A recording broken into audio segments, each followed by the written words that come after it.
گیلانی صاحب یہ فرمائیے گا کہ ابھی تک وزیر اعظم کا نام فائنل نہیں ہو سکا، کیا وجوہات ہیں؟ کوئی وجوہات نہیں ہے، ٹائم پہ فائنل ہو جائے گا.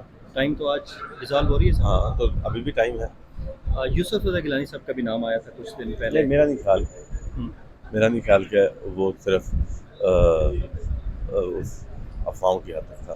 ٹھیک ہے، باقی آپ کو کچھ پتہ ہے کہ کس کا نام آئے گا وزیر اعظم کے لیے؟ نہیں، یہ میری پے اسکیل سے اوپر کی بات ہے. اچھا، حفیظ شیخ صاحب کو اگر بنایا جائے تو آپ لوگ متفق ہیں؟ پیپلز پارٹی مانے گی؟ کیونکہ دیکھیں آپ کے وزیر خزانہ بھی تو رہے ہیں نا پیپلز پارٹی کے دور میں. دیکھیں ہمارے وزیر خزانہ وہ بالکل رہے ہیں، اور میں سمجھتا ہوں کہ حفیظ شیخ صاحب کے مقابلے میں یوسف رضا گیلانی سینیٹر بھی منتخب ہوئے، اور ہم نے اس وقت ان کی پالیسیز کے اوپر ہم نے یہی کہا تھا کہ ایک امپورٹنٹ ہے بیسکلی. لیکن اب ہم دیکھیں گے کہ اس کے لیے politics day to day affair ہے. ہم نے یہ دیکھنا ہے کہ اس پہ کنسنسس بلڈ ہوتا ہے کہ نہیں ہوتا. ابھی تک ہوا ہے کوئی نیگوسیشن؟ مجھے ان چیزوں کا بالکل اندازہ نہیں ہے.